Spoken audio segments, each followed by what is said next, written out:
Hey, if this isn't Damien, here to find materials again. Many patrollers were sent out earlier to look for you. Where have you been? I accidentally ended up at the very depths of the labyrinth. No biggie, I'm back in one piece. Uncle Diane, are there quick vines in the garden? I need them for my new masterpiece. Certainly. They're in the southwest corner. Water them the way you used to. But hey, try not to use those weird potions for watering again. Last time, things were multiplying like crazy. Don't worry. I promise I won't this time. Thank you, Uncle Diane. I will go get some quick vines now.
Not bad.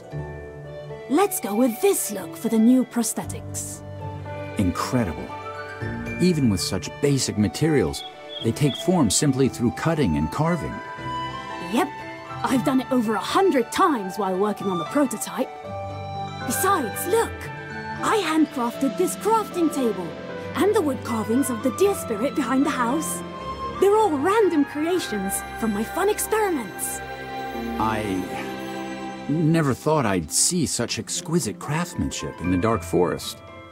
Corin, this is nothing compared to what you did for me. There's more impressive stuff coming up. The processing part is done up to this point. The next steps are a bit tricky, and we'll need to gather some more materials.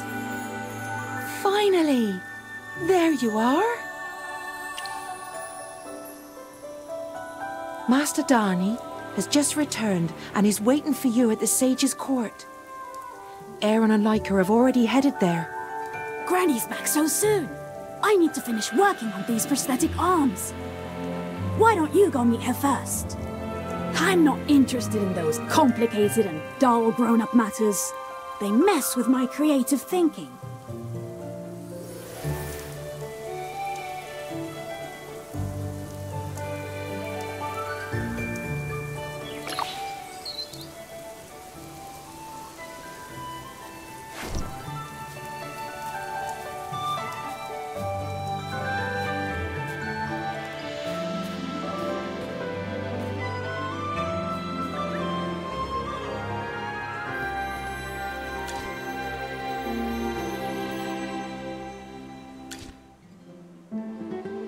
Granny, those Lightbearer mercenaries seem to be intentionally stirring up conflict between the Dark Forest and the Lightbearer Empire.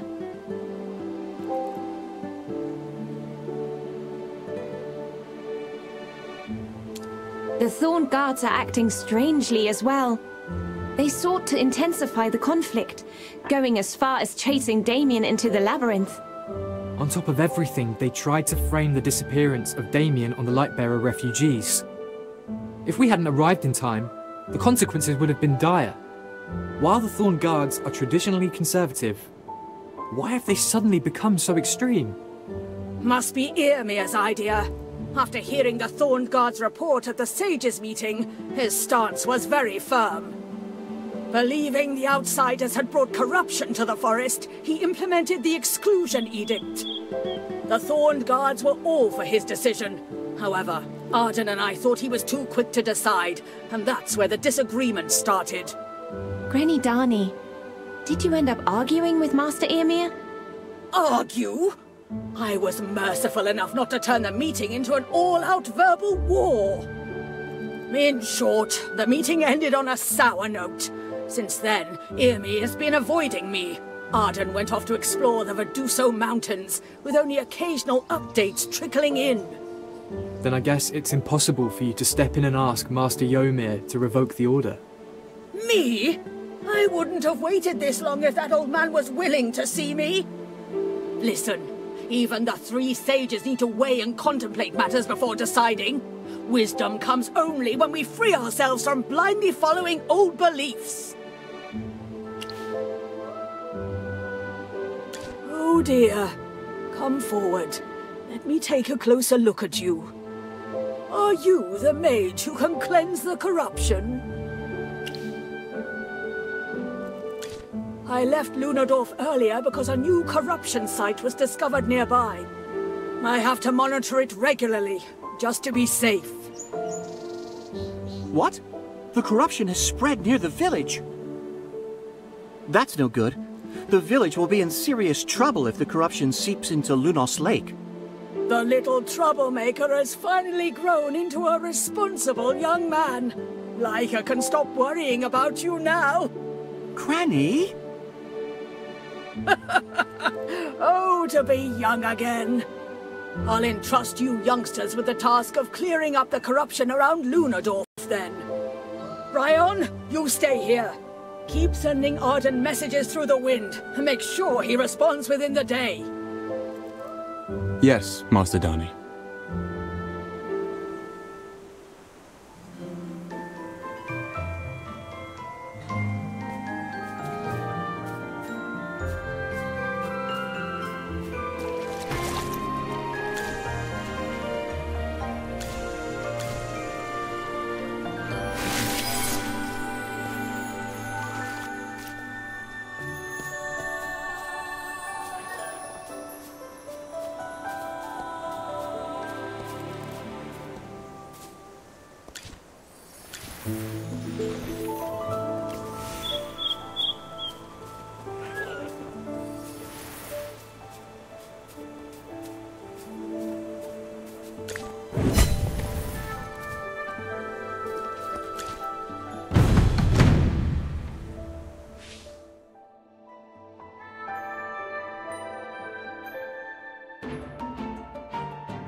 Great materials are everywhere.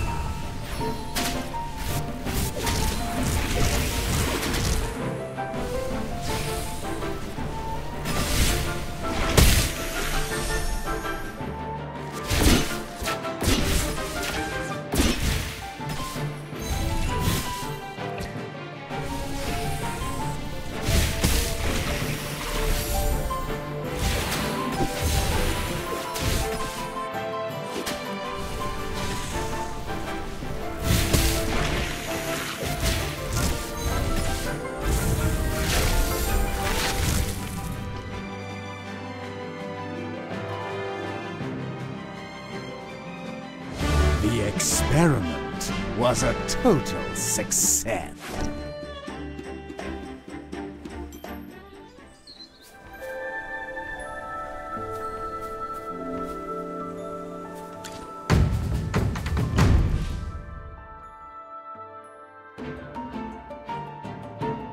Oh my. Looks like someone needs a little warming.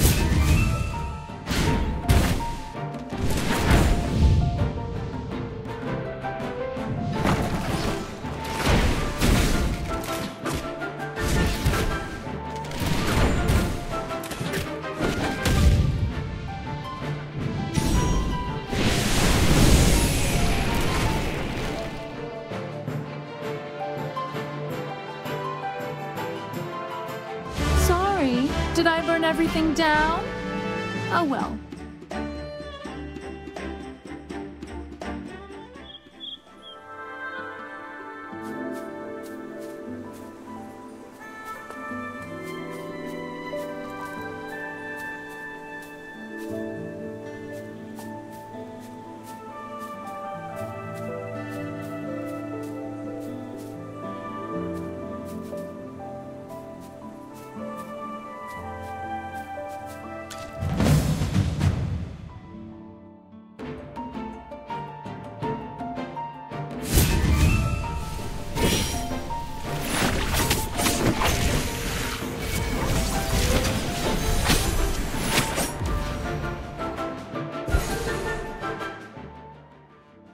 Is everyone okay?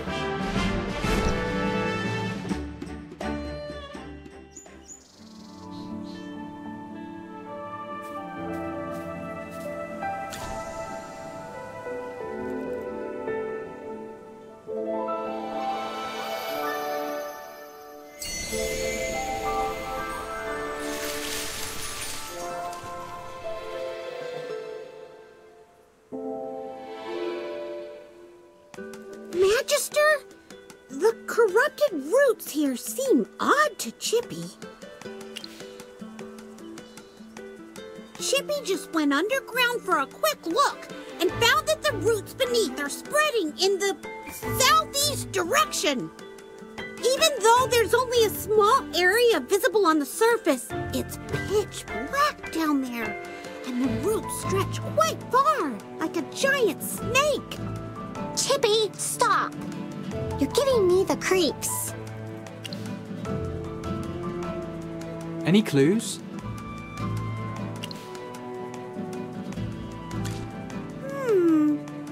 To the corrupted area close to the forest entrance? Where the refugee camp is? Chippy can't remember. The roots of that corrupted manafleur in the labyrinth seem to be growing toward the east. Is there a pattern to this? When I patrolled the forest with the Dusk Patrollers, we only noticed corruption in the less visited spots. We've dug out the roots before, but since they spread too widely, we could only remove a nearby section to slow down the corruption. For the time being, let's make a note of these locations first. I have a pen and paper handy.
Granny, he just cleansed the corrupted roots.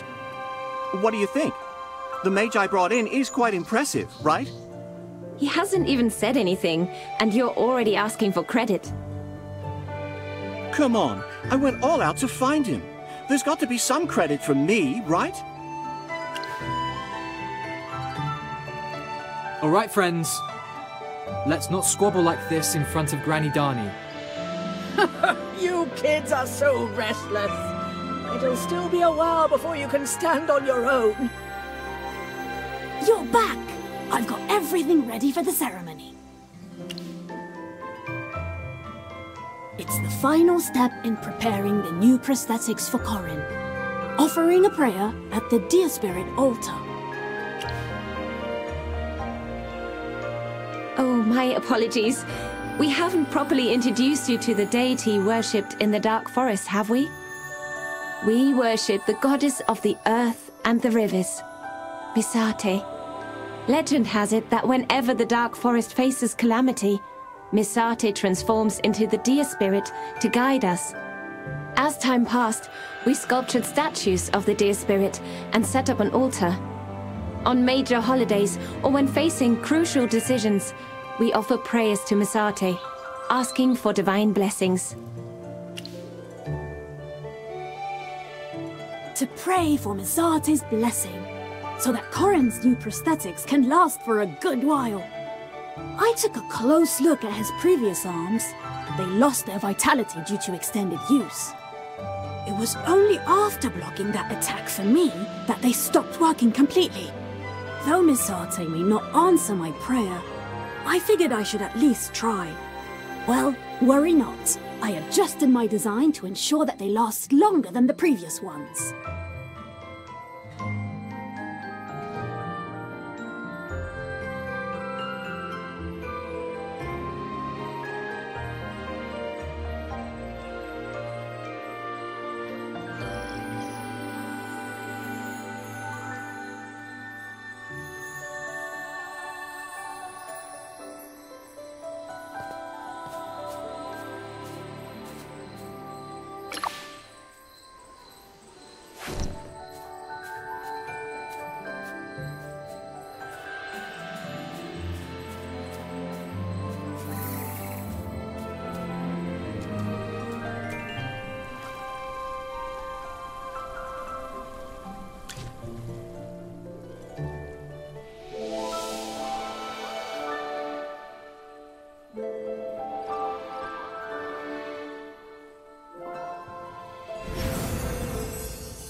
That completes the ceremony. Misate above. I'm sure she has heard everyone's prayers. Corin, how are your new arms? Aren't they easy to move around with? Yes, my arms. I can move them again. What do you think? They are my greatest invention. Just come to me if anything happens to them. Forget about that exclusion edict. Saving my life makes you a friend. There's no reason to keep friends outside. Yes. I owe you one. No, don't say that. You owe me, I owe you, blah blah blah. It's a meaningless cycle, isn't it? Save your thanks for Laika and Aaron. They helped us too. All right. My dear Wilder friends, I've come to understand that the forest blockade is Yrmir's decision.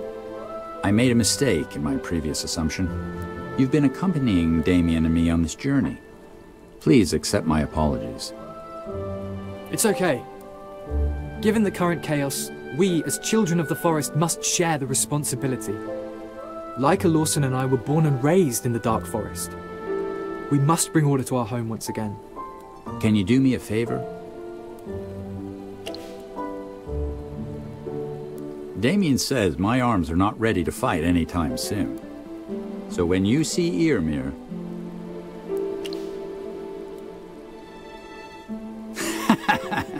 I have faith in you. You must be exhausted from the journey. Granny Darnie and Shani have arranged a place for you to rest. If you'd like a short nap, head to the house by the Weiserherb Garden.